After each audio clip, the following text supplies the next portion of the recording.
चला तर मैत्रिणींना आज आहे ना भगरीचा भात कसा करायचा मोकळा आणि सुटसुटीत तो बघूया। तर इथे मी आहे ना सर्वप्रथम आहे ना भगर छानपैकी निवडून घेतलेले आहे। इथे कढईत आहे ना आपण भगर भाजून घेऊया।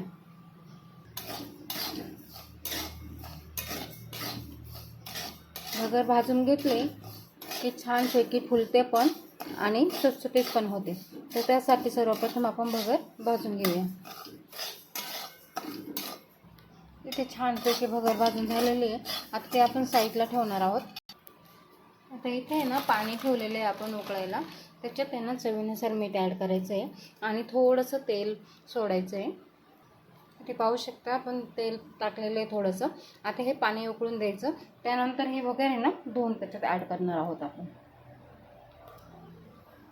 इथे पाहू शकता छानपैकी उकळी आलेली आहे। इथे 2 ते 3 पाण्याने मी भगर छान धुवून घेतलेला आहे। आता ही भगर आपण त्याच्यात ॲड करणार।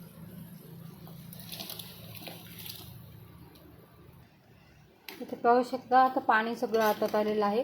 आता याच्यावर आहे ना 2 मिनिटं आपण झाकण ठेवणार आहोत। छानपैकी अशी आपली भगर तयार होत आहे। ते पाहू शकता किती सुटसुटीत अशी भगर आपली छानपैकी तयार झालेली आहे। मैत्रिणींनी या पद्धतीने बनवा, खा। असं छोट्या छोट्या रेसिपीसाठी लाईक आणि फॉलो नक्की करा।